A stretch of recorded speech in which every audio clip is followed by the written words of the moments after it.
Te vengo a buscar.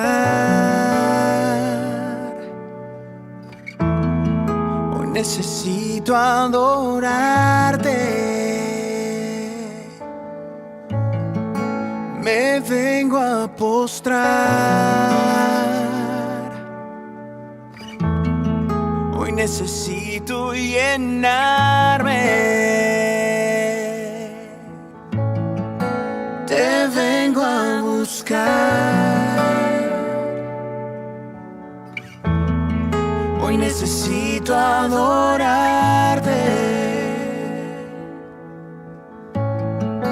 Me vengo a postrar. Hoy necesito llenarme. Que tu presencia llene todo este lugar. Que tu presencia llene todo este altar. Lléname, lléname de ti.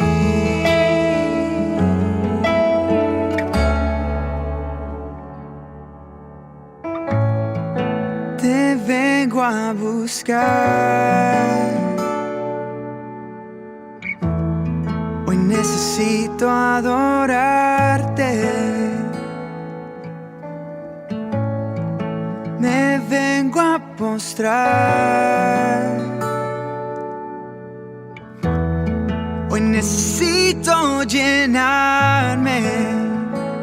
Oh. Que tu presencia llene todo este lugar. Que tu presencia llene todo este altar. Lléname, lléname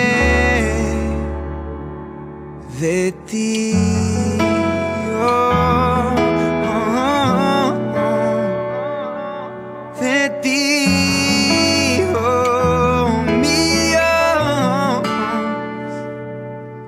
Lléname, luz de mi vida. Lléname, fuente de agua viva. Lléname, es mi deseo. Lléname, Jesús, mi anhelo.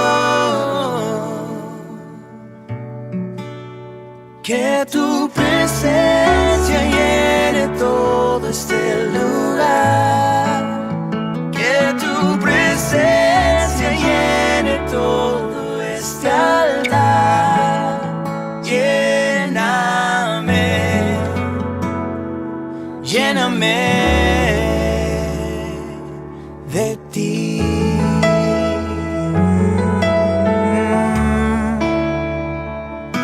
Lléname de ti, mi Dios.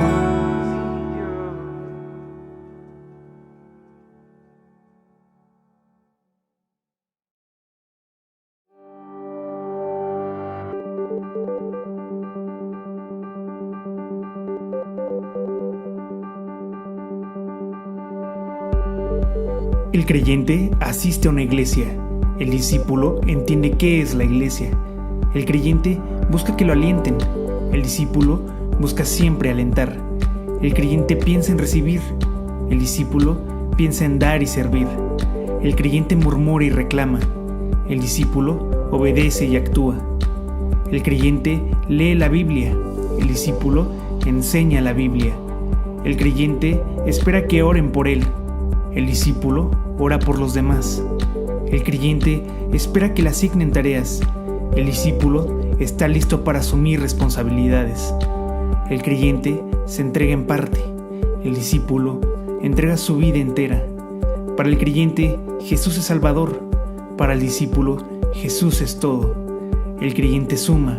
El discípulo multiplica. Los creyentes son revolucionados por el mundo. Los discípulos revolucionan el mundo. El creyente se conforma con llegar al cielo. El discípulo se esfuerza en ganar almas. El creyente espera un avivamiento. El discípulo es parte del avivamiento. El creyente sueña. El discípulo actúa. Todo discípulo es creyente, pero no todo creyente es discípulo. ¿Tú eres creyente o discípulo? Por tanto, id y haced discípulos a todas las naciones, bautizándolos en el nombre del Padre, y del Hijo, y del Espíritu Santo, enseñándoles que guarden todas las cosas que os he mandado.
Camino, cumples promesas, luz en tinieblas, mi Dios, así eres tú. Milagroso, abres camino, cumples promesas, luz en tinieblas, mi Dios, así eres tú. Aquí estás, sanando mi corazón, te adoraré, te adoraré. Aquí estás, tocando mi corazón, te adoraré, te adoraré. Hoy siempre te llamamos, milagroso, abres camino, cumples promesas, luz en tinieblas, mi Dios, así eres tú. Milagroso, abres camino, cumples promesas, luz en tinieblas, mi Dios, así eres tú. Así eres tú. Así eres tú, así eres tú, así eres tú, así eres tú, así eres tú, así eres tú, así eres tú.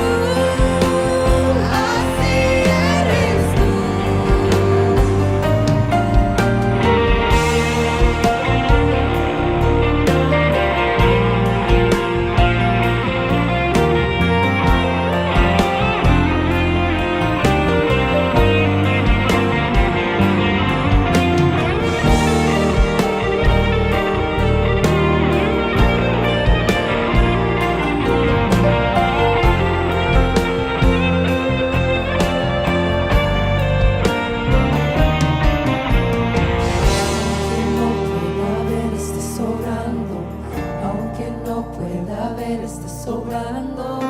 Siempre estás sobrando. Siempre estás siempre estás sobrando. Aunque no pueda ver, estás sobrando. Aunque no pueda ver, estás sobrando. Siempre estás sobrando.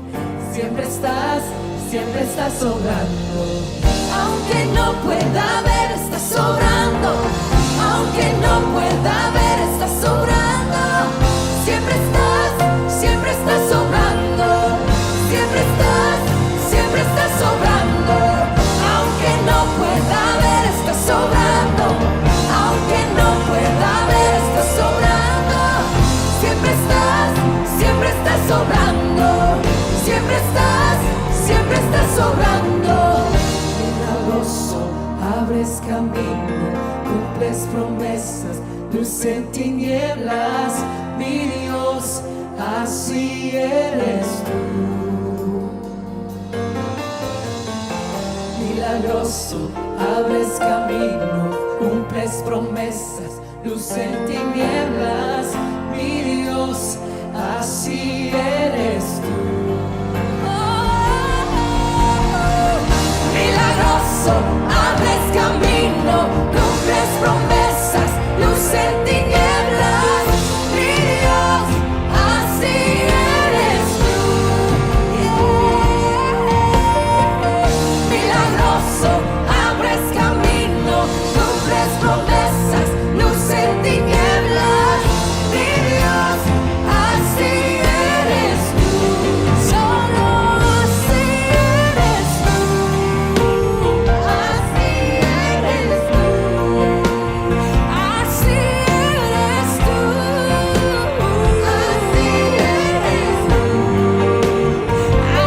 Así eres tú. Así eres tú.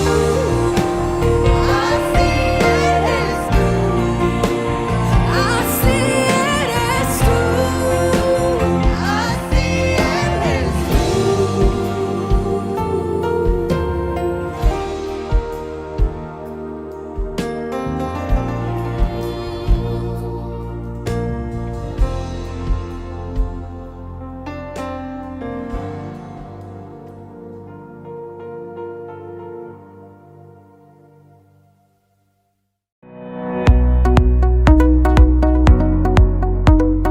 Tres maneras fáciles y efectivas para memorizar tu Biblia.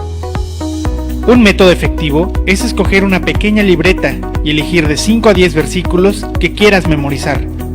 Escribe un versículo por hoja en la libreta. Carga con esta libreta a todos lados, en el carro, en la oficina, mientras esperas, llévala a cualquier lado. Cada que tengas tiempo libre, en vez de revisar tus redes sociales, toma tu libreta y lee tus versículos sin olvidarte de la cita, si es posible, en voz alta. Después de que te hayas memorizado estos 5 versículos, escribe en tu libreta 5 versículos más. Repite el proceso una y otra vez. Si eres de los que se les pierde todo menos el celular, anota los versículos en la aplicación de notas. El objetivo es que en tu libreta o celular puedas tener los versículos a la mano. Otra manera de memorizar tu Biblia es escribiendo los versículos en post-its o en hojas pequeñas. Pégalas alrededor de tu casa o en tu oficina. Así, en cualquier momento del día podrás encontrarte con tus versículos en el baño, en la puerta, en la cocina, en tu compu, en todos lados. Cada que te encuentres con ellos, léelos en voz alta o repítelos en tu mente. Otra manera fácil y rápida para memorizar es grabar los versículos con tu celular en una nota de voz. Este método es muy útil si decides memorizar un pasaje completo o un libro de la Biblia. Escucha y repite en tu mente la nota de voz que grabaste. Hazlo varias veces a lo largo del día, así te lo irás aprendiendo fácil y rápidamente. ¿Y tú, ya memorizaste y leíste tu Biblia hoy?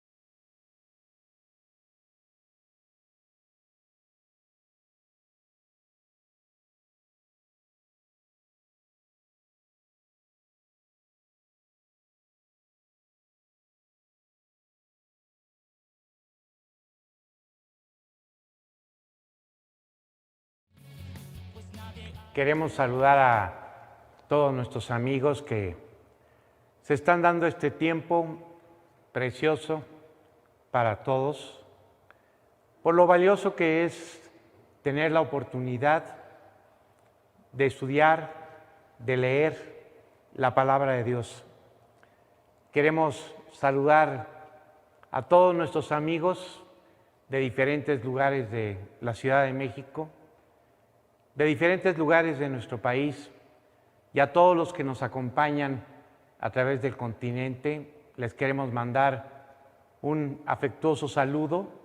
Ahora sí que todo el mundo está viviendo el mismo reto, el mismo desafío, así que nos animamos mutuamente a seguir adelante en este tiempo tan especial que Dios nos ha permitido compartir y vivir.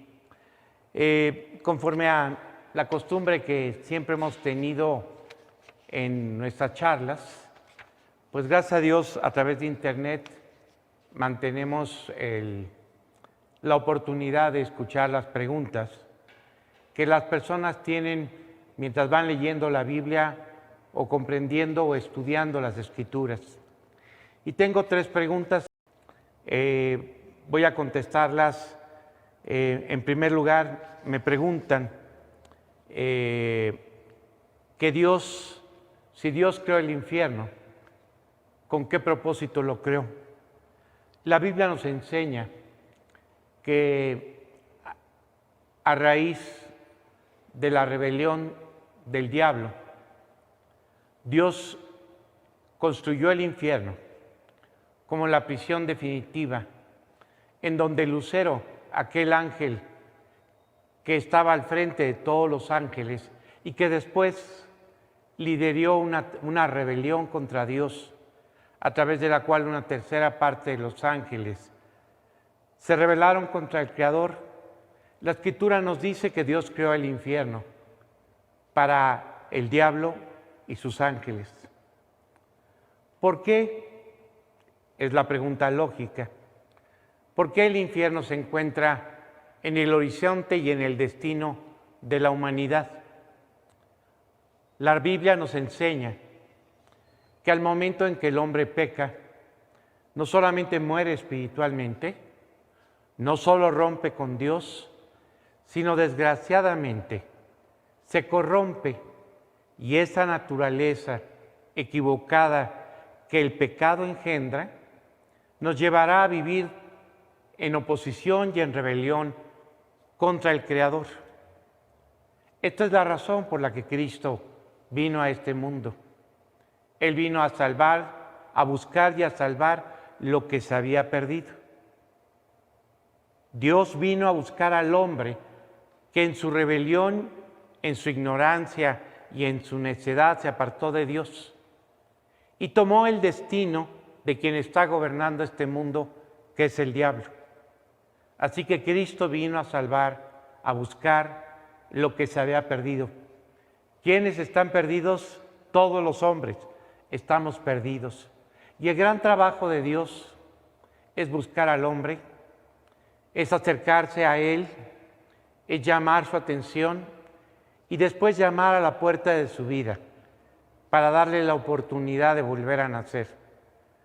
Si el hombre rechaza esta propuesta de salvación, que no solamente incluye el no ir al infierno, incluye también una transformación al interior de nuestras vidas.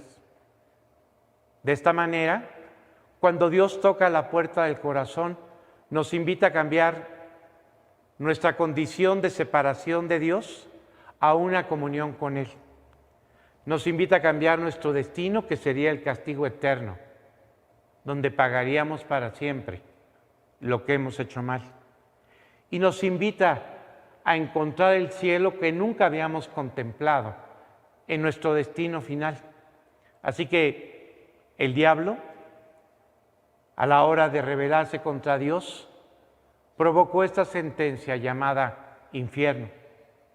Y los hombres que no quieren restaurar su relación con Dios, tristemente, dice el Evangelio de Mateo, que tristemente irán a este lugar que fue creado para el diablo y para sus ángeles. Así que yo quisiera en este momento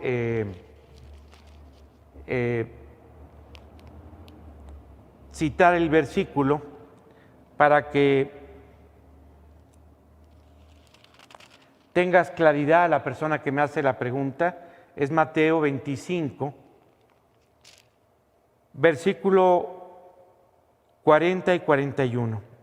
Y respondiendo el rey, les dirá, voy a leer mejor el 41. Entonces dirá también a los de la izquierda. Los de la izquierda son las personas que tomaron la decisión equivocada de no aceptar a Cristo. Dice el versículo, y entonces dirá también a los de la izquierda, apartados de mí, malditos, al fuego eterno, preparado para el diablo y sus ángeles. Así que aquí tienes la respuesta. El plan de Dios es rescatar al hombre del destino al que de forma equivocada nos ha confinado el diablo. Por la gracia de Dios y la voluntad tuya, al aceptar lo que Él hizo por ti, puede cambiar por completo tu destino. Al final y a través de la charla iremos comentando algunas cosas para que si no has vuelto a nacer, esta sea tu oportunidad para hacerlo. La segunda pregunta que me hacen es ¿qué significa Romanos capítulo 2, versículos 14 al 16? Los voy a leer textualmente.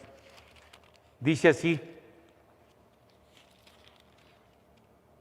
porque cuando los gentiles, es decir, los no judíos, hacen que no tienen ley, hacen por naturaleza lo que es de la ley, estos, aunque no tengan ley, son ley para sí mismos, mostrando la obra de la ley escrita en sus corazones, dando testimonio a su conciencia y acusándoles o defendiéndoles en sus razonamientos, en el día en que Dios juzgará por Jesucristo los secretos de los hombres, conforme a mi evangelio.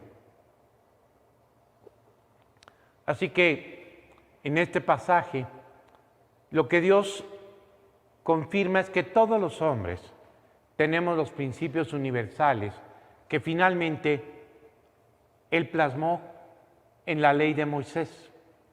En nuestra conciencia están grabadas estas leyes universales que vemos perfectamente definidas y en algunos casos ampliadas en la ley de Moisés. Pero no hay un hombre en el mundo que no tenga grabado al interior de su conciencia los mandamientos de Dios. De tal forma que los hombres, cuando no conocemos la ley de Moisés, pero por conciencia hacemos las cosas opuestas a lo que está grabado al interior de nuestras vidas, nos convertimos en ley para nosotros mismos. ¿A qué me refiero? Aunque yo crecí sin conocer exactamente el contenido de la ley de Moisés, sabía perfectamente que mentir era malo. Cuando lo hacía, mi conciencia me reprobaba de una manera absoluta. Y yo mismo admitía ante mi propia vida que lo que estaba haciendo estaba mal. Y de alguna manera me convertía en mi propio legislador, aunque también alguien que ignoraba estos principios y que violaba las mismas normas con las que yo estaba de acuerdo, que no se debían que no se debían violar o que se tenían que cumplir. Así que todos los hombres delante de Dios sabemos lo que hacemos cuando hacemos cosas equivocadas. Seguramente una persona que tiene más información de la Escritura tendrá una conciencia mucho más profunda respecto a lo malo y tendrá mayor claridad respecto a lo bueno. Pero todos sabemos por naturaleza lo que está mal. Así que los hombres que vivieron sin ley serán juzgados por la ley que quedó grabada en sus corazones. Y tengo que decirte que al final de cuentas, todos los hombres tendrán que admitir con ley o sin ley de Moisés en sus corazones que hicieron las cosas equivocadas. Y si van al juicio final, tendrán que reconocer que Dios es justo al castigar, al juzgar y condenar lo que hacemos mal. Exactamente. Esto es lo que Cristo vino a hacer a la hora de arribar a la tierra. Evitar que tú y yo compareciéramos ante el juicio final, lugar en donde tendríamos que dar razón de todos nuestros actos, con mayor conciencia o con menor conciencia, pero al final de cuentas resultaríamos culpables y por lo mismo condenados. Cristo en la cruz pagó todo lo que tú has hecho mal, todo lo que yo he hecho mal. ¿Para qué? Para que evitar que un día tú comparezcas en un juicio en donde tendrías que ser condenado. Si tú y yo fuéramos a juicio, fatalmente tendríamos que ser condenados. Y condenados no por la ley de Moisés, por tu propia conciencia. ¿Cuántas veces tu conciencia te reprocha y te vuelve a reprochar que no debiste hacer aquello o lo otro? La conciencia la colocó Dios. Y en el juicio final, dice la Escritura, que la conciencia se separará de nosotros para dar testimonio y acusarnos o defendernos en los razonamientos que hagamos a favor de nuestra conducta. Sin embargo, sería imposible evitar el castigo. Dios te amó de tal manera que prefirió ver a su Hijo pagar y entrar al infierno en ese lugar llamado la cruz del Calvario, que verte a ti sin esperanza para siempre. Por esta razón, porque habríamos sido condenados de manera inevitable, Cristo murió por nosotros. Pero quiero decirte algo más. Cristo no solamente pagó por tus pecados, sino que durante los 33 años de su vida, Él vivió la vida perfecta que tú y yo hubiéramos tenido que vivir. Porque no solamente hacemos lo malo, muchas veces dejamos de hacer lo bueno. Y ante los ojos de Dios, esto también es una falta. Cristo vivió la vida que tú y yo tendríamos que haber vivido delante de Dios.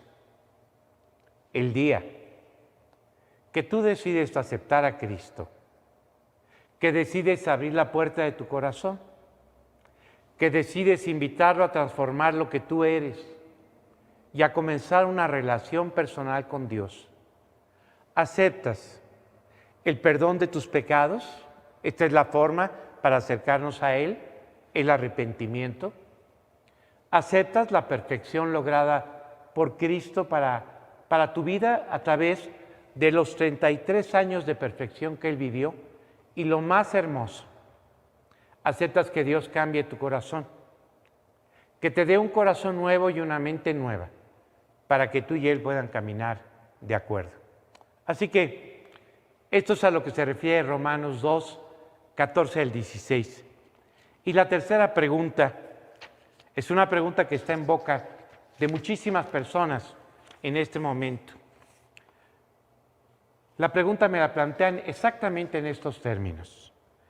¿Me podrían explicar más a fondo si el arrebatamiento es una promesa o existe un tal vez? Muchas gracias.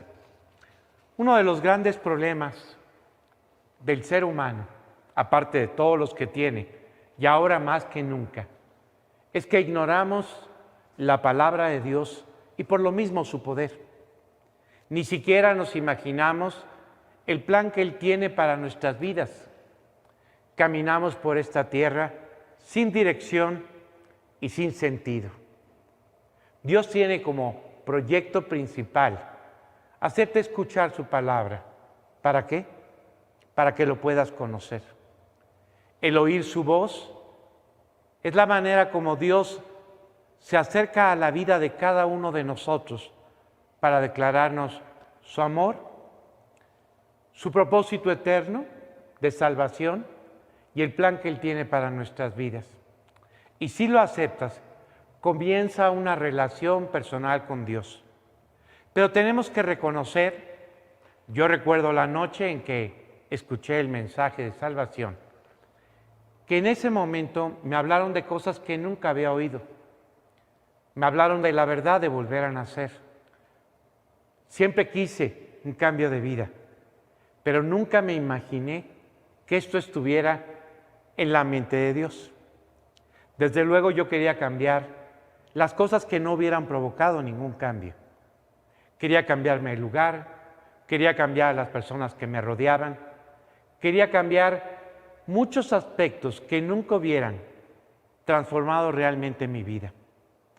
Esa noche, cuando yo escuché que había que volver a nacer, entendí que Dios quería transformar lo que yo era para que yo viviera la vida que a Él le agrada, para que yo pudiera caminar en comunión con Él, para que yo pudiera tener la mente capaz de comprender no solamente el mensaje de salvación, sino poder desarrollar la comunión con Dios. Así que recuerdo todos los versículos, la mayoría de ellos, que aquella noche me fueron mostrados después del nuevo nacimiento. La persona que hablaba conmigo y con otros amigos me enseñó cuál era mi situación delante de Dios. Y me sorprendió de una manera muy profunda. Cuando escuché que estaba separado de Dios y que podía estarlo para siempre, me llevé una enorme sorpresa. Porque yo pensé que esto no era posible, el que yo me separara para siempre de Dios. Pensé que tarde o temprano Dios contemplaría el otorgarme el perdón y olvidar mis faltas. Desde luego que ahí entendí que había un perdón más completo que el que yo podía imaginar. Y además había una transformación verdadera, genuina, que Dios tenía para nuestras vidas.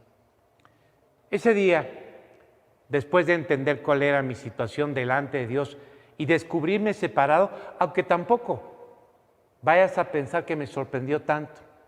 Mi vida estaba vacía, sin sentido, y yo no le encontraba ninguna razón a la existencia. Cuando me dijeron que estaba separado de Dios, me sonó lógico.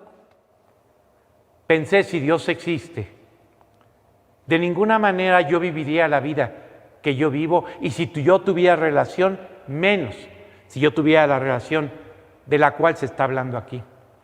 Así que acepté cuál era mi situación delante de Dios. Y le pregunté a quien hablaba conmigo cuál era la solución. Y entonces él me mostró que la solución nada tenía que ver con mi propio esfuerzo, sino que Dios había enviado a Cristo para salvarme de una manera completa, otorgarme el perdón de mis pecados, otorgarme una nueva vida y una relación personal con Él. Así finalmente entendí que tenía que abrir la puerta de mi corazón para aceptar este regalo. Y lo invité a vivir a mi vida. Y esa noche, con esos versículos, comenzó la vida nueva. La Biblia dice que la palabra de Dios hace que los hombres vuelvan a nacer cuando nosotros la tomamos de acuerdo a la propuesta de Dios. Dice la Biblia que en el Evangelio, en el mensaje de salvación, en las buenas nuevas que Dios trae a nuestro oído, el mensaje, el Evangelio, se alcanza por la fe y para fe. Fui invitado a aceptar lo que decía la Escritura, sin imaginarme que al tomar esta decisión, esa fe que yo estaba depositando en las propuestas de Dios, le iba a dar a Dios la oportunidad de darme la fe de Él, una fe que me llevaría a caminar a su lado y a mantenerme como me ha mantenido desde aquel día en que yo lo invité a vivir a mi corazón, siguiendo sus pasos. ¿Por qué te menciono todo esto en base a la pregunta del arrebatamiento? Bueno, por lo siguiente. Recuerdo que compré una Biblia y no te puedes imaginar lo que fue empezar a leer todas las cosas que la Biblia enseñaba. Pero nunca voy a olvidar el momento que la persona que nos había llevado a la salvación nos habló de una promesa maravillosa que se encuentra en la Escritura. Es la promesa que Cristo le hizo a todos los que creyeron en Él, a través de la cual ratificó que su decisión de creer no solamente les permitiría y les daría la oportunidad de servir, sino que tarde o temprano Cristo regresaría por todos los que habíamos creído en Él. Dice el pasaje, entonces los que se habían reunido, ese es el momento en el que Cristo está partiendo del cielo, de la tierra al cielo. Estaban ahí los 11 discípulos y le hicieron la pregunta obvia: si eres el Mesías, has resucitado, restaurarás el reino a Israel en este tiempo. Y Él les dijo: no os toca a vosotros saber los tiempos o las sazones que el Padre puso en su sola potestad. Pero recibiréis poder cuando haya venido sobre vosotros el Espíritu Santo, y me seréis testigos en Jerusalén, en todo Judea, en Samaria y hasta lo último de la tierra. Y yo podría añadir, y hasta la última generación que le tocaría vivir su regreso. ¿Por qué? Habiendo dicho estas cosas, viéndolo ellos, fue alzado y le recibió una nube que le ocultó de sus ojos. Y estando ellos con los ojos puestos en el cielo, entre tanto que él se iba, he aquí se pusieron junto a ellos 2 ángeles, 2 varones, con vestiduras blancas, los cuales también les dijeron: varones Galileos, ¿por qué estáis mirando al cielo? Este mismo Jesús que ha sido tomado de vosotros al cielo, así vendrá como le habéis visto ir al cielo. Así que aquí se planteó la promesa de que Cristo volvería por nosotros. La Biblia menciona muchas cosas que serían imposibles de tratar en esta reunión, pero voy a contestar de una manera concreta. El arrebatamiento es una promesa, no es un tal vez. Es una promesa singular. ¿Por qué? Porque aunque toda la iglesia ha esperado vivirla o ser testigo de su cumplimiento, esta promesa fue dada para la última generación de creyentes de la iglesia. Y aquí quiero aclarar de la iglesia. ¿Por qué? Porque cuando el pueblo de Israel rechazó al Mesías, ellos dejaron de ser los administradores de las verdades de Dios. De hecho, los discípulos le preguntaron: ¿vas a establecer el reino a Israel en este tiempo? Y partiendo de esta propuesta de que Él volvería, a través de todas las cartas, Dios confirmó que a partir del día de Pentecostés, los creyentes, judíos o no, serían hechos parte de un pueblo espiritual llamado la Iglesia, el cual se iría formando, desarrollando a través de los siglos, hasta la última generación de este cuerpo espiritual, cuya partida de esta vida le daría a Israel la oportunidad de reconciliarse con Dios y volver a ser el instrumento de Él. Así que el arrebatamiento es un evento en el que Dios va a cumplir varias promesas. Una de ellas, volver a usar al pueblo de Israel. La otra, llevar a la iglesia a un evento llamado las bodas del Cordero, donde todos los creyentes, los que invitamos a Cristo a vivir a nuestro corazón, confirmaremos los votos que le hicimos el día que lo invitamos a vivir a nuestro corazón. Ese día, en su presencia, con un cuerpo perfecto como el de Él, y habiendo ya sido perfeccionados en todos los aspectos, sin obstáculo alguno, todos confirmaremos nuestro anhelo de pasar al lado de Dios Padre, Dios Hijo y Dios Espíritu toda la eternidad. El evento que se va a celebrar en el cielo, llamado las bodas del Cordero, durará 7 años. Pero en la tierra, Israel será llamado nuevamente a servir, pero en un tiempo muy especial. Vamos a ver exactamente la descripción del arrebatamiento. Dice en 1 Tesalonicenses 4, versículos 13 al 18, los voy a leer completos y voy a ir cambiando algunas palabras por su sentido más amplio. Tampoco queremos, hermanos, que ignoréis acerca de los que duermen. Aquí habla Dios de los creyentes que han muerto en Cristo. Para que no os entristezcáis, como los otros que no tienen esperanza. Cuando un ser querido abandona esta tierra, quisiéramos volverlo a encontrar en la eternidad. Quisiéramos volver a esa relación que algún día tuvimos con él, o por lo menos volver a estar en contacto con esa persona que llegó a ser muy querida.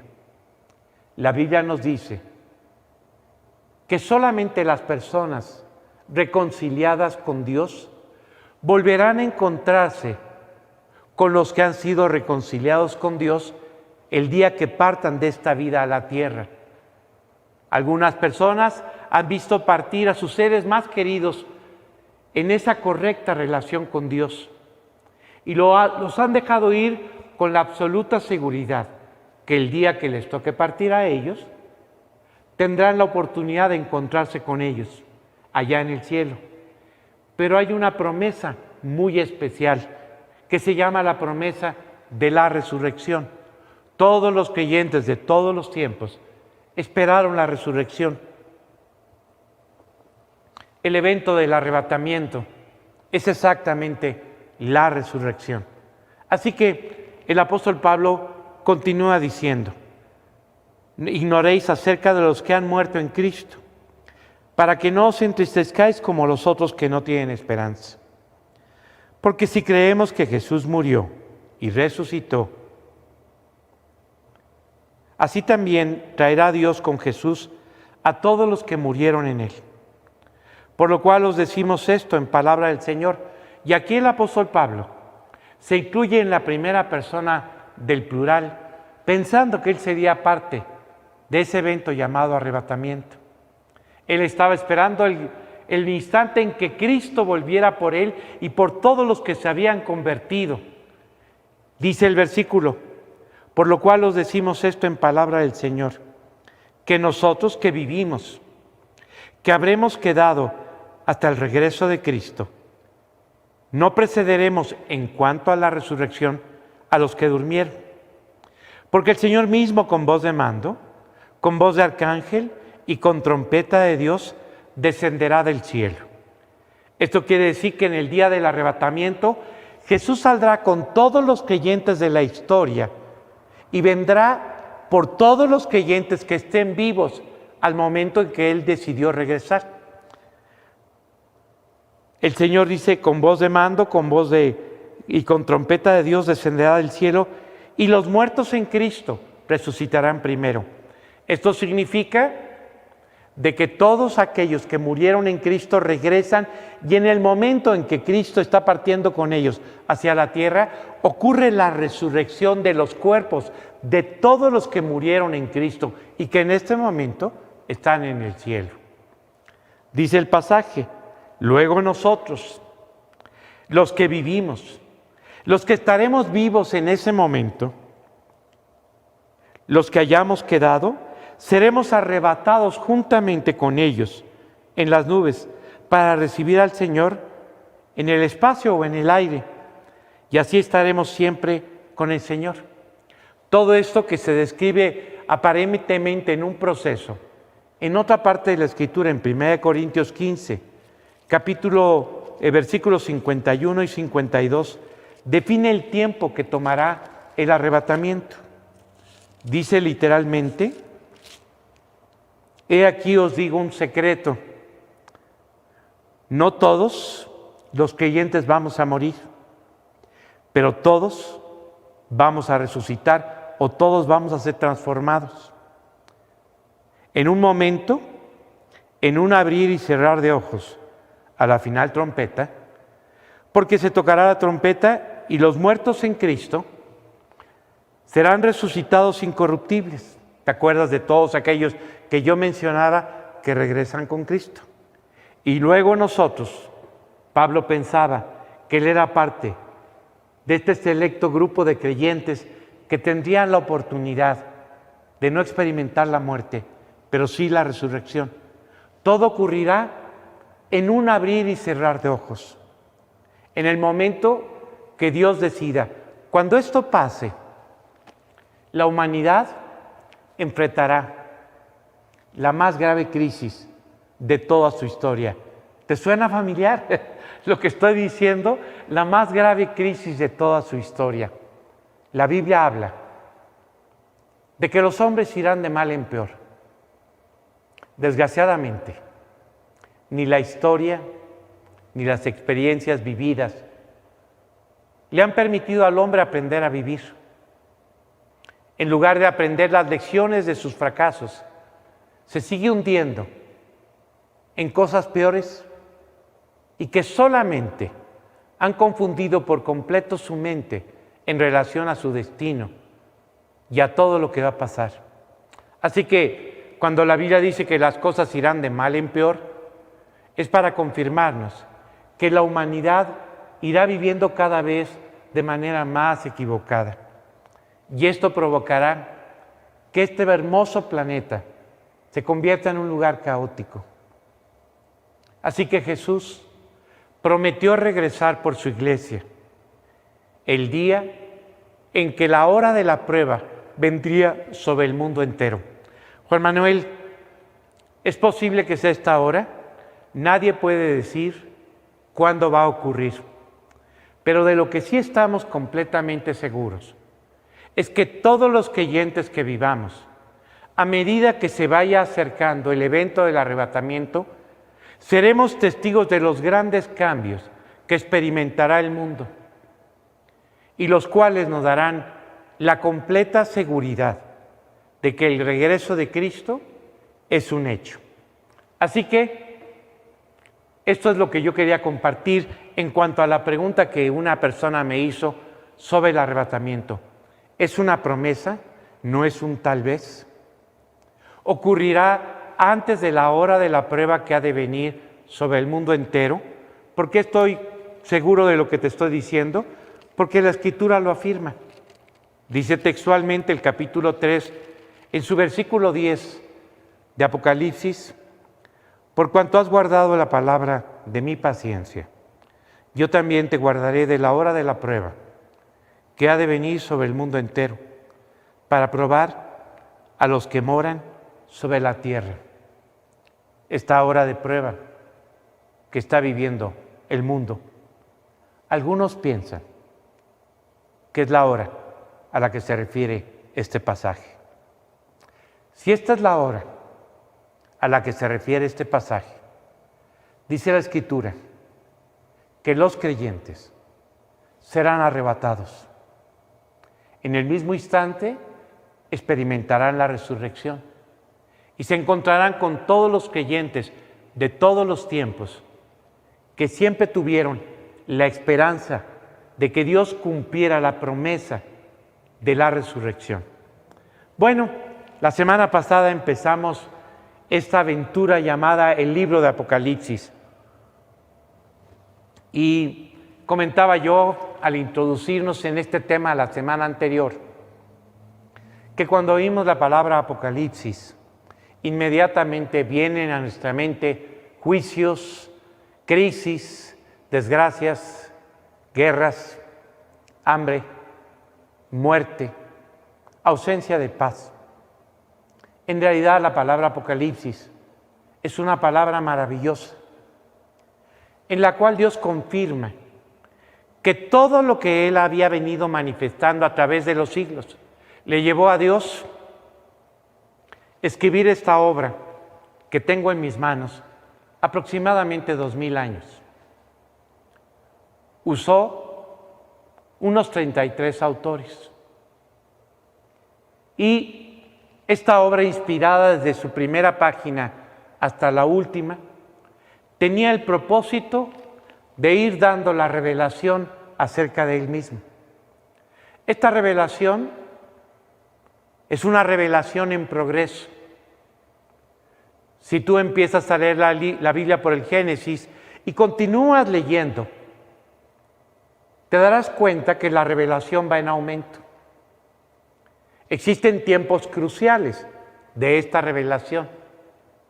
Momentos en los que Dios, de acuerdo a un plan que trazó y que finalmente culminará en toda la eternidad, fue dando cumplimiento a ciertos aspectos que eran cruciales, vitales, para que las demás cosas pudieran cumplirse también. Así que Dios llamó a un hombre llamado Abraham, para formar su pueblo. Y a él le prometió que le daría la tierra donde él caminaba como peregrino y extranjero. Le dijo el tiempo que tomaría el cumplimiento de esta promesa. Y finalmente llegó este tiempo, el tiempo donde se cumpliría la promesa anunciada a Dios por Abraham. Pero no solamente le prometió darle la llamada tierra prometida, también le prometió que de su descendencia vendría el Mesías. Desde que Adán pecó, Dios le prometió al primer hombre, a la primera pareja, que él se encargaría de resolver lo que ellos habían hecho mal. Adán y Eva trataron de resolver las cosas, pero no arreglaron nada. Desgraciadamente, se apartaron de Dios y lejos de arreglar las cosas, solamente empezaron a aumentar los problemas.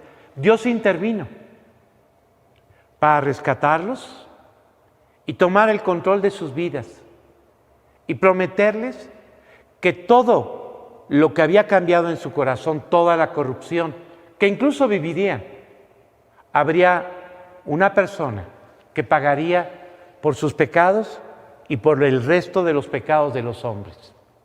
Así que a Abraham Dios le dio la promesa de que el Mesías vendría a través de su descendencia. En otro tiempo, seguimos la trayectoria de la Escritura, llegamos al momento en que Dios llama a reinar sobre la tierra de Israel, sobre el pueblo de Israel, al rey David. David tiene grandes planes para Dios, pero Dios tiene mayores planes para David. Qué increíble es el hombre. El hombre, todos los creyentes, queremos agradar a Dios. Todos queremos hacer cosas para Él. Pero quiero decirte, a ti que has vuelto a nacer, a ti que has invitado a Cristo a vivir a tu corazón, que los planes que Dios tiene para ti son infinitamente superiores a los que tú puedas concebir. Su plan es maravilloso para cada uno de sus hijos. Así que cuando David le expresó a Dios sus planes, Dios le dijo que él tenía un plan mayor para él. Y le prometió que un descendiente suyo reinaría para siempre, Rey de reyes y Señor de señores. Cuando David escuchó esto, no podía comprender la dimensión del proyecto de Dios para su vida. Continuamos por la Escritura y finalmente llega el tiempo del cumplimiento de la promesa, hecha a Abraham y hecha a David. Curiosamente, el Evangelio de Mateo, a la hora de que hace la presentación de nuestro Señor Jesucristo, lo hace en estos términos: libro del Génesis de Jesucristo, o de la genealogía de Jesucristo, hijo de David, hijo de Abraham. La promesa cumplida no solamente a Abraham y a David, sino a toda la humanidad, de rescatar nuestras vidas. Gracias, Dios. Gracias por haber enviado a Jesucristo. Gracias por haberte cruzado en nuestro camino, que somos testigos de que tu palabra es verdad, de que tu palabra se cumple, de que te acercas a la vida del hombre, de que verdaderamente lo amas. Todos los que hemos tomado esta decisión somos testigos día tras día de la fidelidad, de la gracia, del amor, de la fe, del gozo, de esa presencia de Cristo en nuestros corazones.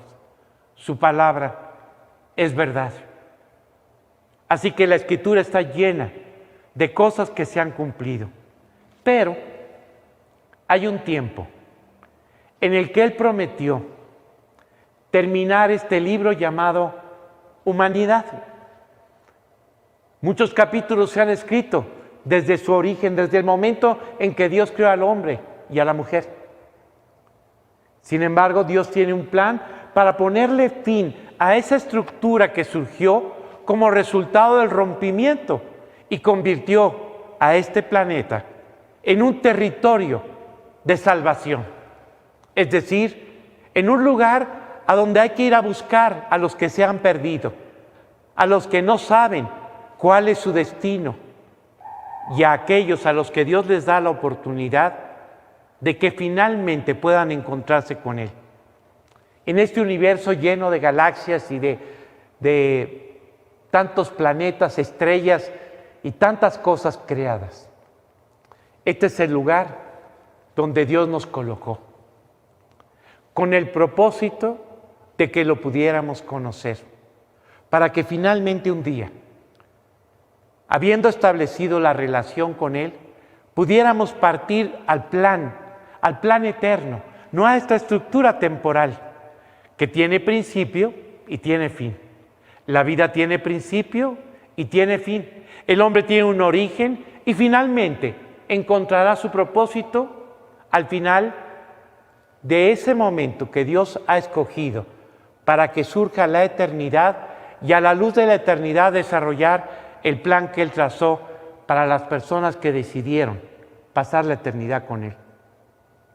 Los que toman la decisión equivocada de no aceptar esta relación con Dios, tendrán que pasar la eternidad separados de Él. Este pensamiento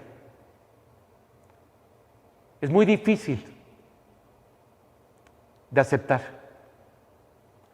pero todos los que hemos vuelto a nacer, que nos gozamos en Cristo, que vemos la realidad de nuestro corazón transformado, al ver que se ha cumplido su palabra en este sentido, confirmamos que sí hay un castigo, que ya no es nuestro destino, que lo evitamos al invitar a Cristo al corazón. Y entonces surge algo extraordinario al interior de la vida del creyente. El amor con que Dios nos amó y tocó a la puerta de nuestro corazón es derramado en nuestro interior. Y empezamos a experimentar un amor por el resto de los hombres, pensando en su eternidad, que aquí nos tienes, usando todos los medios que en este momento podemos usar para poder compartir con quien sea posible este mensaje de salvación. Y a los que hemos conocido a Cristo, animarnos a seguir adelante. Quiero decirte que aunque muchísimas cosas se han cerrado en este planeta, en este momento prácticamente las mayores actividades económicas en toda la tierra están detenidas, Dios no ha cambiado absolutamente nada. Él sigue oyendo nuestras oraciones. Y la pregunta, ¿cómo las va a contestar con tantas limitaciones y con tantos obstáculos para poder servir de la manera que estábamos acostumbrados a hacerlo? Esta es la razón por la que tomé la decisión, entre otras, de escoger el libro de Apocalipsis para estudiarlo contigo versículo por versículo, lo cual comenzamos la semana pasada. En este momento han pasado prácticamente 60 años de que nació la iglesia. Los que pudimos compartir todo el tiempo que estudiamos el libro de Hechos, nos despedimos del apóstol Pablo en el año 60, al final del capítulo 28, cuando él tuvo la oportunidad de quedarse en una casa alquilada como prisión domiciliaria por 2 años para predicar el evangelio sin obstáculo y con toda libertad. Qué maravilloso momento en la vida de Pablo, en Roma, con las oportunidades más increíbles que él nunca imaginó. Viendo esa casa donde no podía salir de ella, continuamente llena de personas que llegaban a escuchar el mensaje de salvación. Hoy es un poco diferente, pero solamente quiero confirmarte lo que decía el apóstol Pablo. Yo estoy preso, pero la palabra de Dios no. Yo posiblemente no puedo hacer algunas cosas, pero Dios no está limitado. Así que 30 años después, descubrimos que el Evangelio se ha esparcido por todo el imperio y los discípulos han visto cumplirse las profecías anunciadas por Jesús. Han visto cómo ha sido destruida la ciudad de Jerusalén. Los que tuvieron la oportunidad de verlo, la mayoría de ellos ya no lo pudo ver.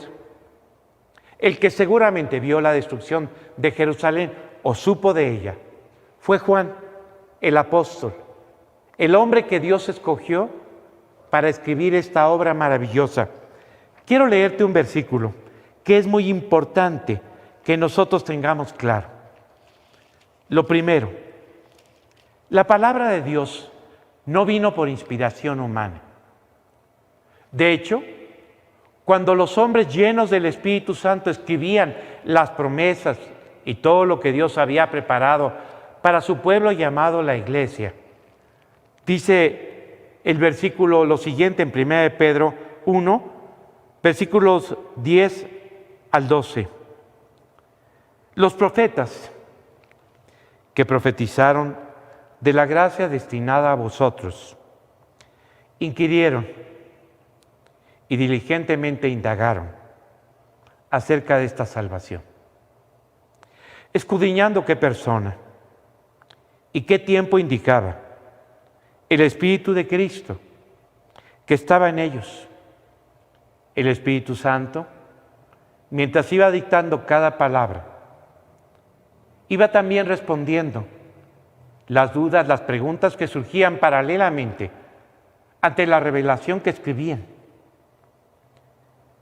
El Espíritu Santo, el cual anunciaba de antemano los sufrimientos de Cristo y las glorias que vendrían tras ellos. Cuando ellos hablaban de la muerte del Mesías y su resurrección y de ese pueblo que sería testigo de ese evento, preguntaban para quiénes estaban escribiendo todas estas promesas maravillosas. A estos se les reveló que no para sí mismos, sino para nosotros. ¿Quiénes somos nosotros en este versículo? Todos los que a partir del día de Pentecostés se hicieron parte del cuerpo de Cristo, se hicieron parte de este pueblo espiritual llamado la iglesia, a los cuales los han ido alcanzando los tiempos. No estoy leyendo, voy a regresar a la lectura. Sino para nosotros administraban las cosas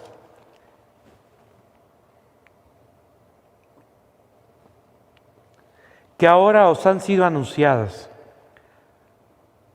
por los que os han predicado el Evangelio por el Espíritu Santo enviado del cielo, cosas en las cuales anhelan mirar los ángeles. Así que nosotros nos incluye a los que hoy estamos vivos. Y solo quiero confirmarte, la Biblia, desde su primera página hasta la última, fue inspirada por Dios. Él hizo una selección a la hora de llamar a los escritores a revelar todas estas verdades. Particularmente, la mayor parte del Nuevo Testamento fue escrita por los apóstoles o por discípulos de ellos, pero todos testigos de la resurrección.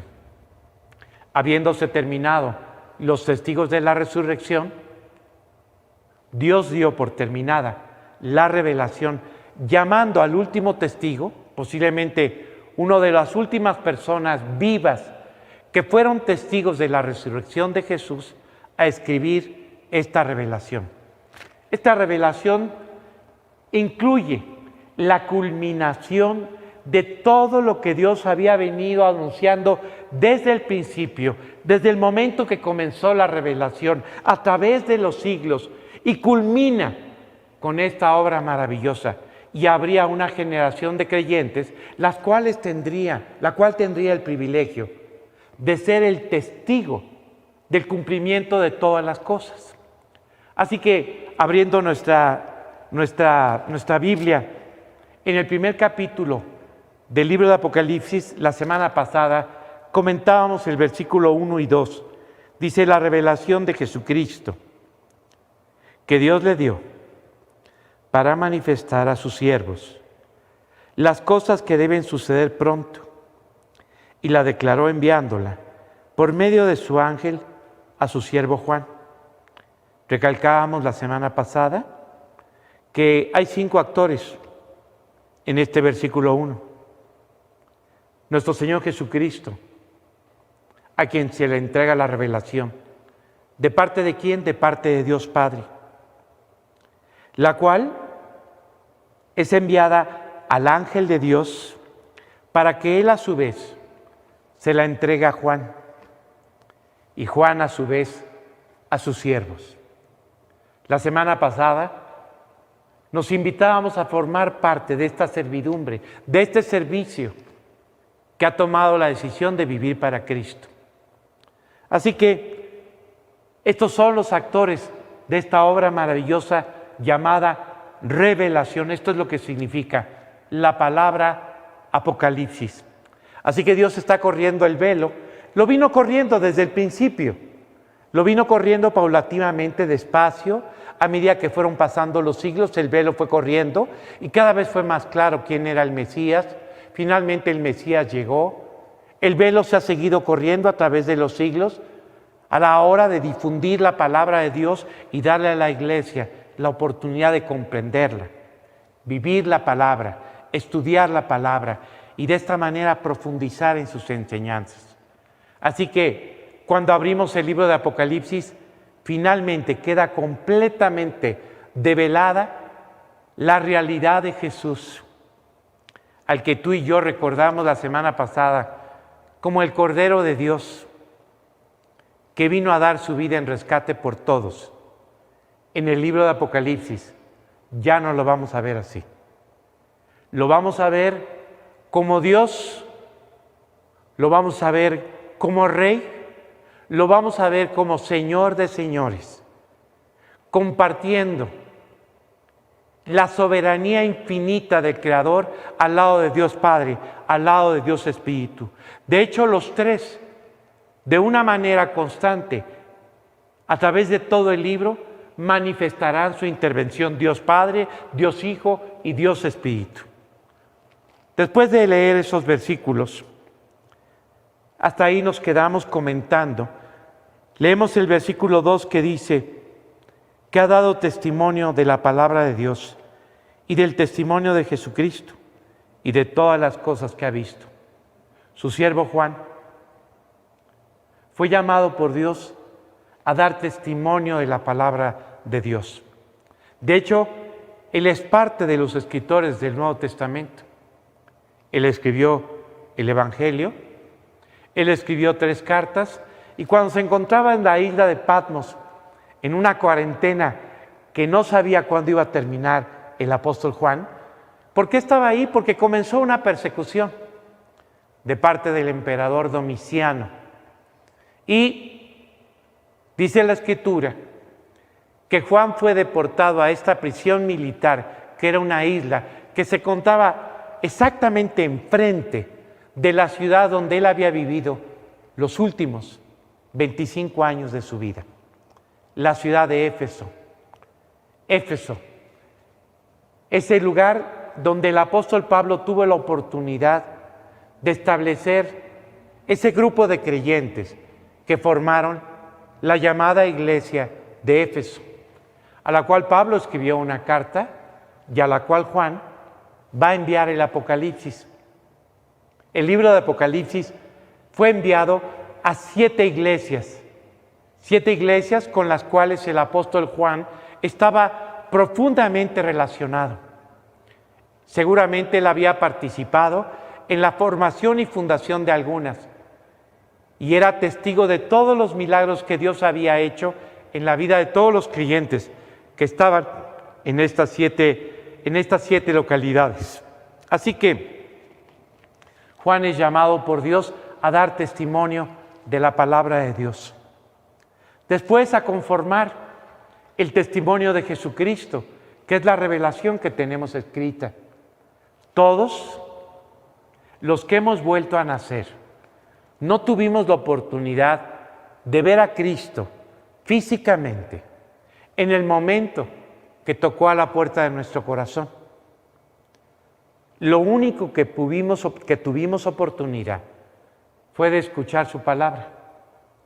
Escuchamos su voz llamándonos al arrepentimiento. Escuchamos su voz llamándonos a aceptar el perdón de nuestros pecados. Escuchamos su voz llamándonos a permitirle cambiar nuestras vidas. Y finalmente escuchamos esta invitación a dejarle entrar a nuestro corazón para que cambiara lo que somos y para que comenzara una relación personal entre Él y nosotros. Pero el día que escuchamos su voz, el día que la aceptamos, todos empezamos a experimentar la sorpresa de empezar a descubrir nuestra vida cambiada, empezar a encontrarnos transformados, empezar a descubrir que las cosas que nos esclavizaban, que habíamos anhelado abandonar, ahora por la gracia de Dios, estaban siendo derrotadas, vencidas y podían ser abandonadas. Todos los que hemos invitado a Jesús al corazón, hemos visto el trabajo de la vida de Cristo, la realidad de su presencia, dándonos la victoria lograda en el Calvario, confirmada en su resurrección sobre nuestros pecados. Todos los que hemos vuelto a nacer, vivimos, experimentamos la victoria de Cristo sobre el mal en nuestras vidas. Esto es una experiencia maravillosa. Es el testimonio de Jesús, confirmando a la persona que lo ha aceptado, que Él se encuentra dentro de su vida. Pero no solamente vemos a Cristo llevándonos a abandonar todas las cosas viejas que conformaban nuestra vida. Vemos a Cristo construyendo su propia vida en nosotros, formando en nosotros la fe, el amor, la paz y todos estos elementos maravillosos que hacen que nuestra vida, que era un lugar de profunda insatisfacción, se pudiera convertir en un lugar de gozo, de paz, de fe y de esperanza. Cuando pienso en lo que te estoy diciendo, es inevitable que yo piense en los primeros momentos de mi conversión. Recuerdo que la habitación donde yo vivía en la casa de mis padres, yo la consideraba el lugar más terrible de la tierra. El lugar donde siempre expresaba yo mi desacuerdo, me encontraba desagusto, me encontraba frustrado. Y ya te puedes imaginar cuántas cosas no pasaban en la mente de una persona que no sabía ni podía disfrutar su vida. Volver a nacer hizo hermosa mi vida. Los lugares que no tenían ningún atractivo se volvieron atractivos. Y te tengo que confesar, la vida de la cual yo me quejaba una y otra vez se volvió en un área de profunda gratitud y gozo hacia Dios que me permitiría disfrutar plenamente mi vida. Así que el testimonio de Jesucristo hubiera sido imposible que Él lo construyera en nuestras vidas sin que tuviéramos la oportunidad de escuchar su palabra. Hace rato, cuando yo explicaba las verdades del arrebatamiento, comentaba la gran sorpresa que me llevé el día que escuché que a lo mejor a mí me podía tocar vivir la esperanza que Pablo había anhelado vivir y que todos los creyentes a través de los siglos habían anhelado vivir. Así como escuchamos la promesa de su regreso, la esperanza del arrebatamiento, la promesa de que un día va a ocurrir, la Biblia nos enseña a caminar en comunión con Dios. Es por esta razón, y por esta razón te lo digo, que estamos estudiando su palabra, y en particular, el único libro que recalca de manera especial lo que significa la lectura del libro. Toda la Biblia recalca la maravillosa bendición que es leerla y meditar en ella. Pero el único libro en la Escritura que tiene una bendición adicional por su lectura, meditación, obediencia hacia todo lo que Dios enseña en este libro es el libro de Apocalipsis. Y hay algo muy especial. Lo que yo estoy haciendo de leer contigo el libro de Apocalipsis fue exactamente el diseño que Dios le dio a este maravilloso instrumento de la Biblia. Fíjate lo que dice, que ha dado testimonio de la palabra de Dios y del testimonio de Jesucristo y de todas las cosas que ha visto. Bienaventurado el que lee. Esta expresión indica que el libro debía de leerse públicamente. Así que cuando la obra fue terminada, se distribuyó entre los 7 grupos que eran destinatarios. Y a la hora que llegó a su destino, a la iglesia de Éfeso, a la iglesia de Esmirna, a la iglesia de Pérgamo, a la iglesia de Tiatira, a la iglesia de Sardis, a la iglesia de Filadelfia y finalmente a la séptima iglesia, la de la Odisea. Los creyentes hicieron exactamente lo que tú y yo estamos haciendo, leer la palabra de Dios y escuchar esta promesa adicional. Es una bendición leer la Biblia. Es la fuente de fe que Dios planeó para el creyente. Pero Dios en particular ha prometido bendecir a los que oyen, leen y guardan las cosas escritas en este libro. Quiero enfatizar algo. En el libro de Apocalipsis se encuentran 7 bienaventuranzas. Acabamos de leer la primera. En el capítulo 14, versículo 13, se encuentra la segunda bienaventuranza. Oí una voz que desde el cielo me decía, escribe, bienaventurados de aquí en adelante, los muertos que mueren en el Señor. Sí, dice el Espíritu, descansarán de sus trabajos porque sus obras siguen con ellos. Qué increíble cuando nosotros escuchamos esta segunda bienaventuranza. Desde luego, cuando lleguemos al capítulo 14, la vamos a examinar. Juan Manuel, ¿tú piensas que vamos a llegar? Bueno, solamente Dios sabe. Solamente Él sabe cuál es el futuro. Y Él lo hizo así. Sí nos habla del futuro para que sepamos cómo enfrentarlo. Nos habla de su promesa de acompañarnos día tras día para que tengamos plena seguridad hacia el futuro. Lo que Él nos dice, no nos dice el futuro. Lo que Él nos dice es que va a estar con nosotros en todo lo que vivamos. Y que el mismo Dios que ha sacado adelante nuestra vida hoy, lo hará también en el futuro. La tercera bienaventuranza está en el capítulo 16, versículo 15 y dice, he aquí, yo vengo como ladrón. Bienaventurado el que vela y guarda sus ropas, para que no ande desnudo y vean su vergüenza. La siguiente bienaventuranza, la cuarta, se encuentra en el capítulo 19, versículo 9.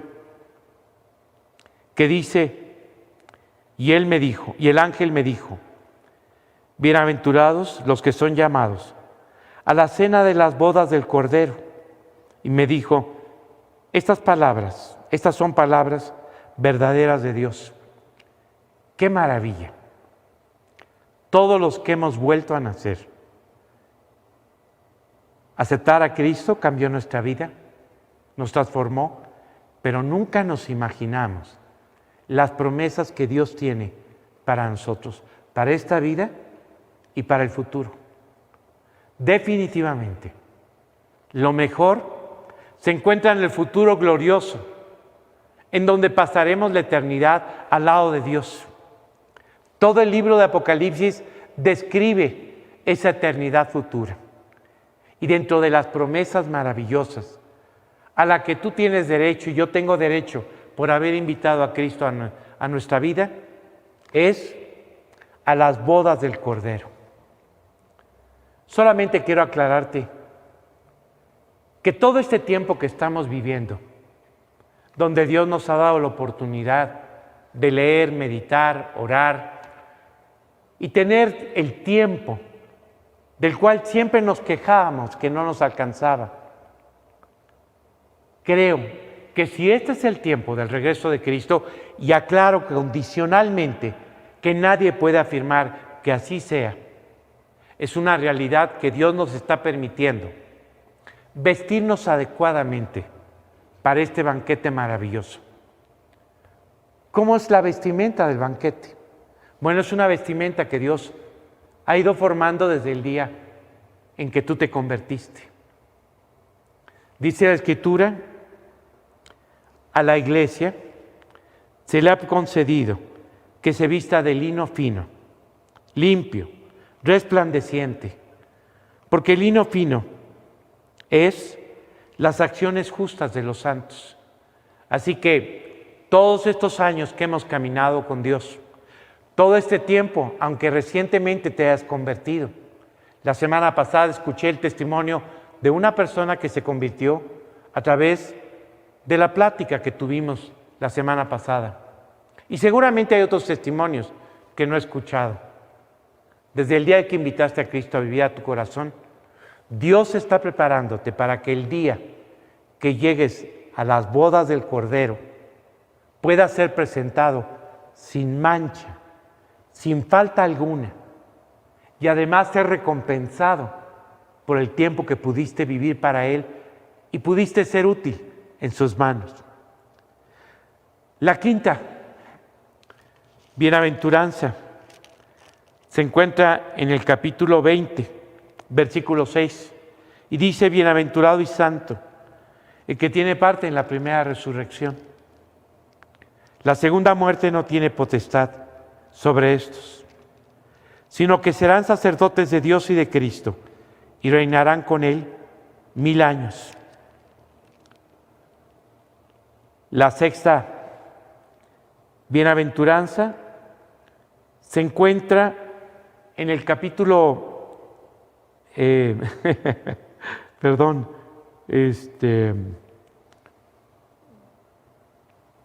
22, versículo 7, y dice, bienaventurado el que guarda las palabras de la profecía de este libro. ¿Y cuántas tenemos? ¿7 o 6? ¿6? Ok. El versículo 14, la séptima. Bienaventurados los que lavan sus ropas, para tener derecho al árbol de la vida y para entrar por las puertas de la ciudad eterna, donde vamos a vivir con Dios. Bueno, la primera bienaventuranza, esa se cobra aquí en la tierra. Las demás están relacionadas con el cielo. Y gracias a Dios, porque a través del estudio del libro, a través de la oportunidad de aprender lo que Dios grabó aquí, somos invitados a ser dichosos. Bienaventurada es la persona que disfruta su vida. Y es una realidad que la Biblia está llena de bienaventuranzas, especialmente las que Jesús pronunció en aquel sermón que dio en el lugar llamado el monte o el monte del sermón de las bienaventuranzas. No sabemos cuál es este lugar, hay muchas opiniones, pero lo que sí sabemos es cómo Él llamó felices a los hombres que a través de la obediencia van descubriendo la realidad del trabajo de Dios en sus vidas. Así que, habiendo confirmado la bienaventuranza sobre la lectura del libro de Apocalipsis, continúo leyendo el versículo 3. Bienaventurados los que leen y los que oyen las palabras de esta profecía y guardan las cosas en ellas escritas, porque el tiempo está cerca. La semana pasada, cuando leí este versículo, el tiempo está cerca. Han pasado 2000 años desde que se escribió este libro. Juan Manuel seguramente ¿se equivocó Juan? No. La expresión que aquí se describe como el tiempo está cerca, se refiere a que al momento cuando ocurran la mayor parte de las cosas enseñadas en este libro, cuando ocurran, vendrán de repente y la humanidad se descubrirá en un derrotero que jamás se imaginó vivir. Esto es a lo que se refiere el versículo. Bueno, vamos a leer en el versículo 4. Te recuerdo la división que hicimos la semana anterior del contenido del libro de Apocalipsis.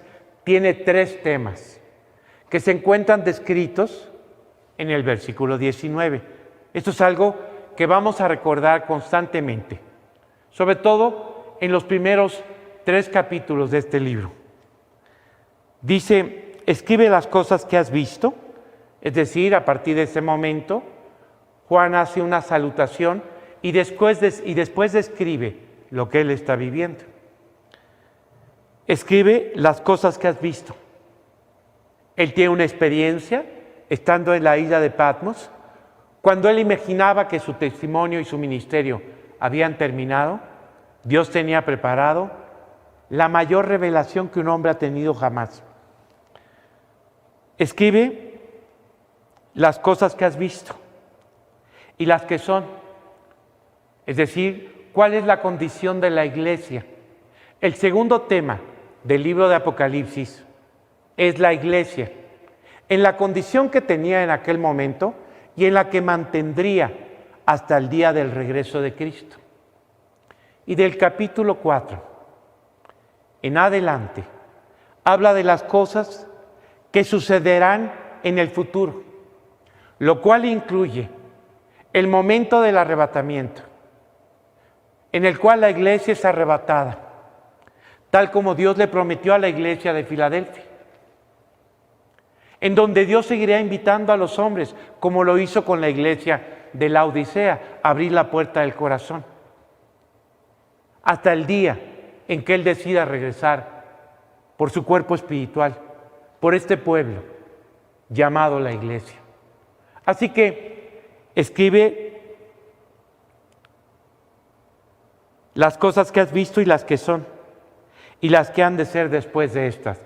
Lo que comienza en el capítulo 4 y termina en el capítulo 22. Ok, así que vámonos al saludo que el apóstol Juan hace a estas 7 iglesias. Dice así, Juan, a las 7 iglesias que están en Asia: gracia y paz a vosotros, del que es, y que era, y que ha de venir, y de los 7 espíritus que están delante de su trono. Así que el saludo está dirigido a estos 7 grupos cristianos, y está dirigido en estos términos: gracia y paz del que es, que era y del que ha de venir. Esta es la manera como Dios se refiere a Jesús, el que siempre existió, el que tuvo la oportunidad de hacerse hombre y venir a lograr nuestra redención en la tierra, y el que prometió regresar por nosotros. Qué maravilla es pensar en esto. Cuando pienso en Dios involucrado en la vida del hombre, me maravilla la forma como se involucró en la vida de su creación. Me maravilla cómo decidió venir al lugar que nosotros convertimos en una aldea enemiga del Creador, en un lugar hostil y rebelde, en un lugar incierto, inseguro, donde las peores cosas ocurren y son el común acontecer de la vida del hombre. A este planeta sin esperanza, Dios decidió darle toda la esperanza para su estancia temporal, la esperanza de la vida eterna. Y se involucró a tal grado que aceptó ser juzgado por todo lo que tú has hecho. Es increíble cuando pensamos en esto. Dios aceptando pagar por tus pecados como si Él los hubiera cometido, aceptando el dolor, el castigo y todo lo que representa la justicia de Dios sobre lo que está mal. De una manera absoluta, perdonó hasta el último pecado. No hay pecado que no haya sido perdonado. Juan Manuel, ¿por qué estás tan seguro? Porque Jesús vino a pagar por nuestros pecados. Si el pago no hubiera sido completo, aún permanecería colgado en la cruz. Pero ahí vivió una eternidad, pagando lo que tú hiciste mal y lo que yo hice mal. Y al terminar de saldar esta deuda, Él gritó: consumado es, para que el día que tocara la puerta de nuestro corazón, en esa prisión donde vivimos, esclavizados a nuestro comportamiento erróneo, rebelde, a la hora de tocar a la puerta de nuestro corazón, pudiera decirnos que Él nos está llamando a la libertad que Él logró en el Calvario, dándote el certificado de perdón y de absoluta redención a través del derramamiento de su sangre. Y a la hora que se levantó de los muertos, es para dar testimonio que el pecado, la muerte y todo lo que nos separaba de Dios había sido finalmente saldado por el Creador, vencido por Él. Así que Dios se ha involucrado de una manera tan íntima, tan cercana con el hombre, como es imposible de describir. Pero no nada más se involucró logrando nuestro perdón y nuestra redención, sino que a la hora que toca la puerta del corazón, lo hace para convertir a tu vida, a la mía, en el templo, en la residencia de Él, y a partir de ese momento, hacerse responsable de nuestra vida. Jesús, la verdad hubiera sido suficiente con que nos hubieras perdonado. Esa es la verdad. Pero fuiste más lejos. Nos reconciliaste contigo. A estos enemigos en nuestra mente, nos hiciste amigos tuyos. Nos invitaste a caminar en comunión contigo. ¿Y basado en qué? ¿Sobre qué mérito? Dios le otorgó al hombre tales bendiciones. Sobre ningún mérito. La única plataforma que Dios usa para relacionarse con el hombre y poder llevar a cabo su trabajo en él se llama la gracia. ¿Por qué? Porque Él nos conoce. Si algo tuviera que ver con nosotros, dependiera de nosotros inmediatamente, a la velocidad de la luz, le robaríamos la gloria. Sin duda alguna, experimentaríamos la jactancia de las victorias que Él ha logrado en nuestro corazón. Y volveríamos a caer en las viejas estructuras a las cuales Dios nos llamó a abandonar el día en que nos convertimos. Esta noche, si tú no has vuelto a nacer, quiero decirte que la única razón por la que Dios se involucró tanto en tu vida, aceptando pagar por tus pecados, entrar a tu mazmorra eterna y ahí pagar lo que hubieras pagado para siempre en el infierno, es porque te ama. Dios es amor. Su amor lo llevó a hacer esto para poder lograr nuestra redención. Así que el único mérito que tú tienes y que yo tengo es que somos amados por Dios. Este es el único mérito, si se le puede llamar mérito. Esto quiere decir que sus ojos han estado puestos sobre toda la creación que ama. Juan Manuel, y las cosas que pasan en este mundo, Él no tiene nada que ver con el desastre que hemos hecho de esta tierra. Somos nosotros los que hemos convertido a este planeta en un basurero, donde ya no sabemos amontonar los desechos, donde ya no sabemos cómo restaurar el equilibrio, donde no entendemos de qué manera podemos resolver nuestras flaquezas y debilidades. El único mérito es el amor que Dios nos tiene.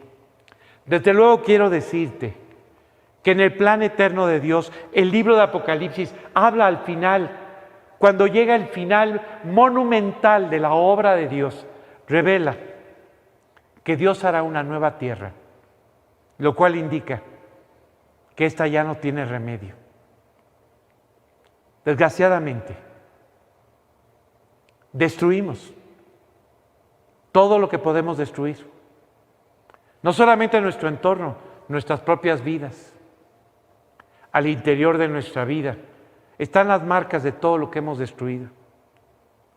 Ahí se encuentran los rencores, los odios, los resentimientos que han destruido todas tus relaciones. Sin embargo, Dios tiene un plan. Dios te ama y quiere hacer de ti una nueva creación, para que un día Él te pueda llevar a ese proyecto de una creación universal que veremos aparecer ante nuestros ojos cuando llegue a su fin la historia del hombre. Cuando lleguemos al capítulo 22 del libro de Apocalipsis, muchos dirán en sus casas, qué optimista Juan Manuel. Bueno, mientras Dios no mande otra señal, mientras tengamos claro que debemos seguir adelante, Dios quiere que entendamos que hay futuro. Cuando el futuro termine, Él será el primero en avisarnos de que ha llegado el momento de partir y estar con Él, ya sea por la muerte o a través de este evento maravilloso llamado el arrebatamiento. Así que la única razón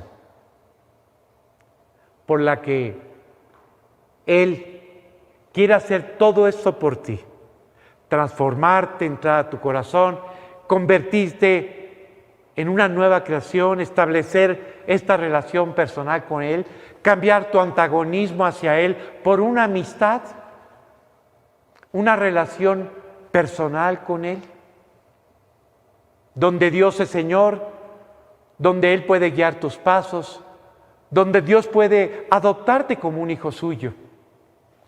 El único elemento sobre el cual Dios basa esta oferta se llama la gracia. Es decir, no hay mérito alguno, no depende de ti, pero tú tienes que aceptarlo. No hay nada más que aceptar, que el trabajo de Dios se lleve a cabo en nuestras vidas. Cuando Juan se dirige a las 7 iglesias, habla de la gracia que transformó la vida de todos aquellos que componen estos grupos que están sirviendo a Dios en este lugar de la provincia asiática occidental del Imperio Romano, la provincia de Asia del Imperio Romano, en Asia Occidental. En este lugar, Dios hizo un trabajo extraordinario por muchos siglos, hasta que los hombres fueron abandonando las verdades de Dios. Así, Dios sigue trabajando en esta tierra con mayor recepción, con mayor hostilidad, pero trabajando día tras día. Si quieres volver a nacer, esto es gratuito. Pero tú que has vuelto a nacer, tú que conoces a Dios, quiero que sobre esta plataforma llamada gracia, que además has entendido cómo se desarrolla y cómo es que Dios da mayor gracia a la vida del creyente. La gracia viene cuando tú decides obedecer y hacer lo que a Él le agrada. En el momento que la gracia trabaja en ti, entonces eso te lleva a una mayor obediencia. Te lleva también la gracia a que seas consciente que nada de lo que está pasando depende de ti, sino ha sido el favor de Dios, el favor maravilloso de Dios para usar nuestras vidas. Todos, en las diferentes partes de este continente, de este país y de esta ciudad, que estamos sirviendo a Dios, en ese momento tenemos que afirmarnos sobre la gracia de Dios. Nada depende de nosotros, no tiene que ver con nosotros, pero qué maravilloso es haber descubierto la gracia, el favor de Dios en todo lo que hemos podido hacer y en todo lo que hemos podido servir.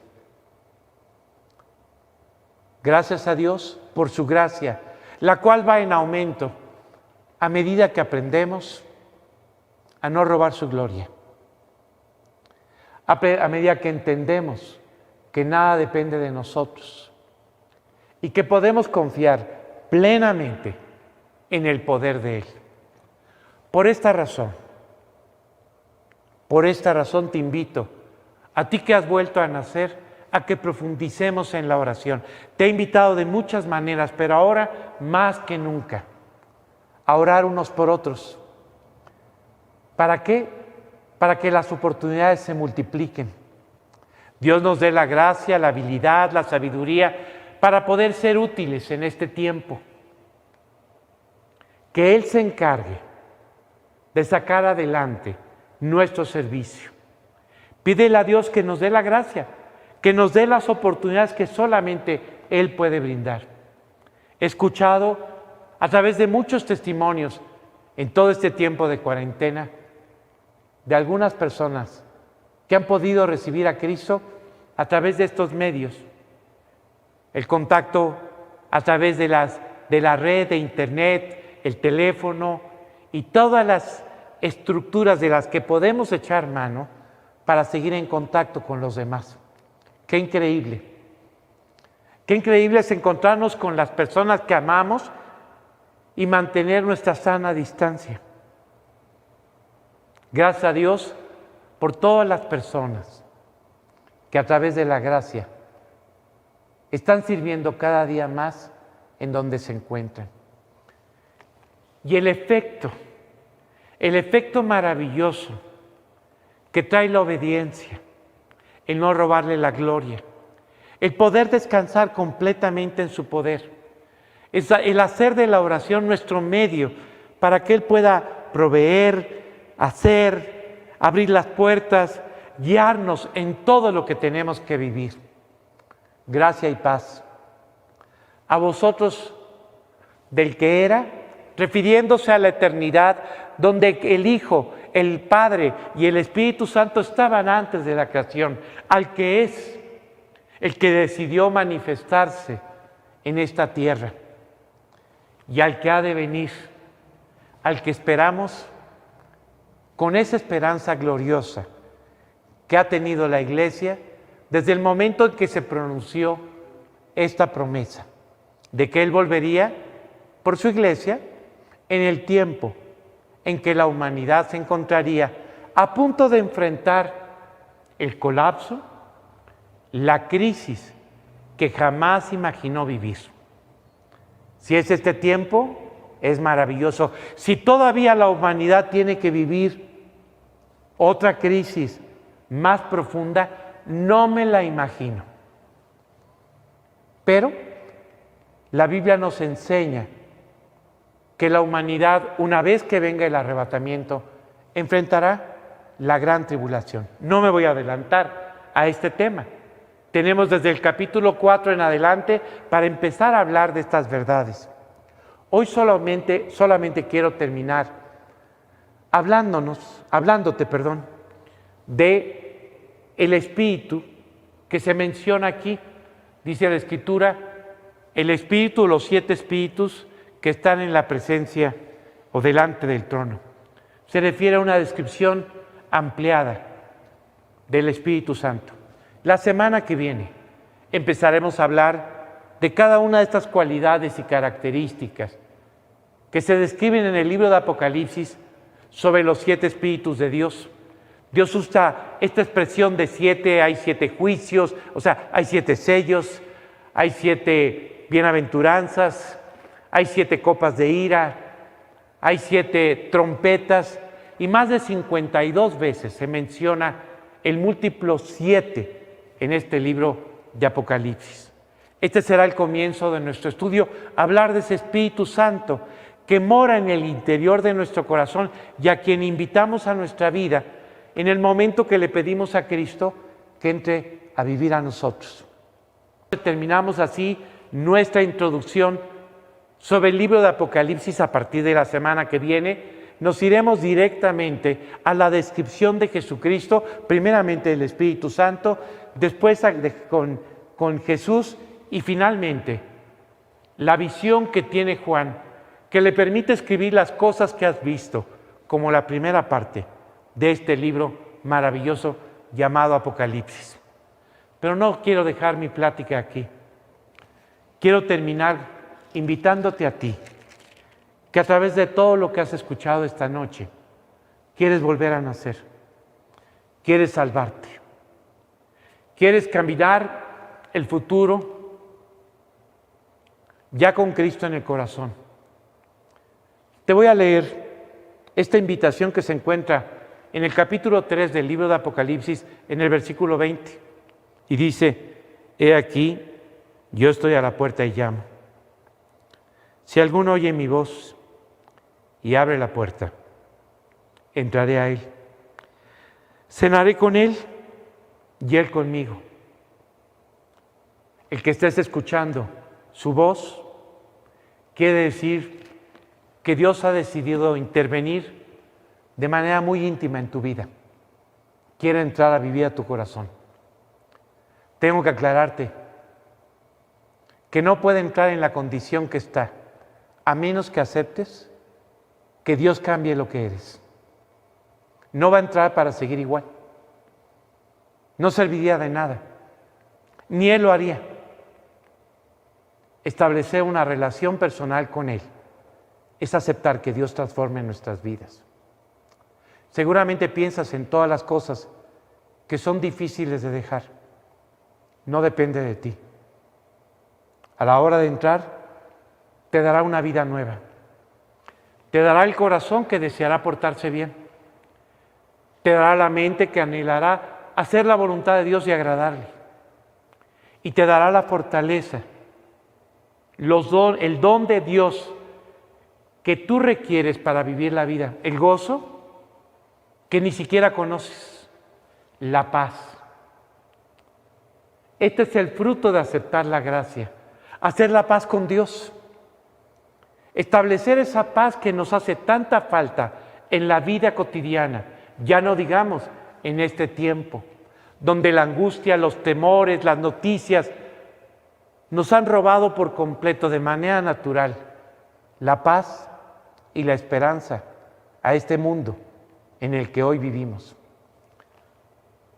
Si quieres invitar a Cristo y hacer tuya la paz en esta relación personal con Dios, quisiera terminar invitándote a que oremos juntos para que a través de tus palabras tú le pidas a Dios que entre a vivir a tu corazón.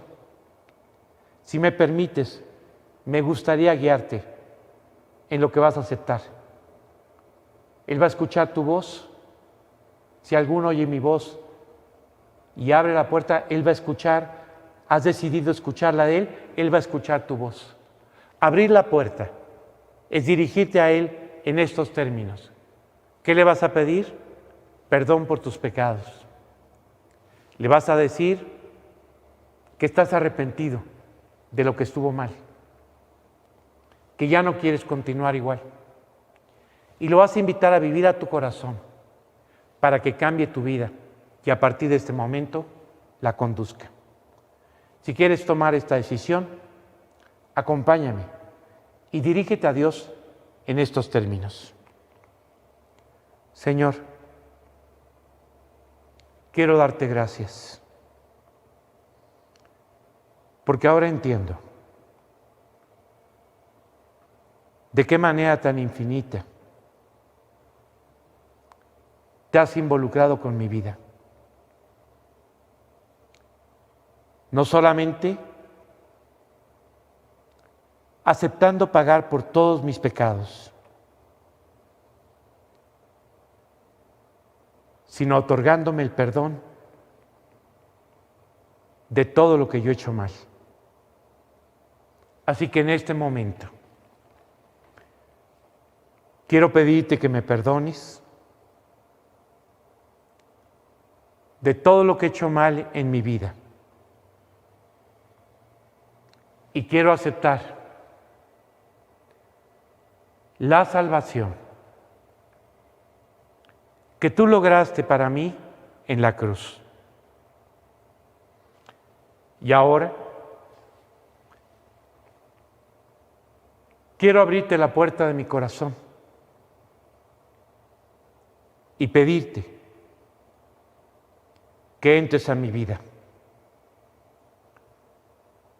Cambia todo lo que yo soy.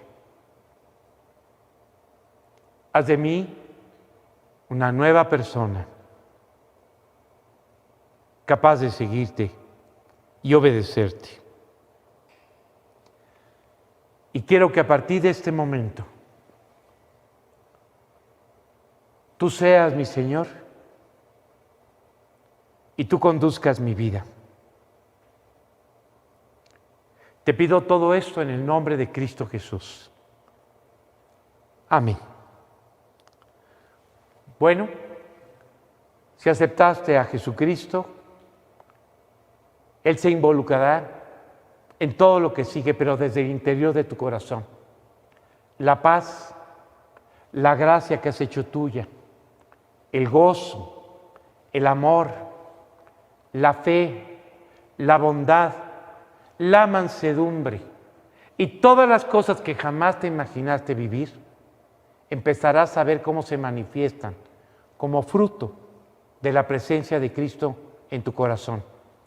Y a ti, que ya volviste a nacer, echa mano de la gracia, echa mano de la oración y que Dios llene de paz nuestro servicio y nuestras vidas. Que Dios los bendiga y nos vemos en esta maravillosa revelación de Apocalipsis.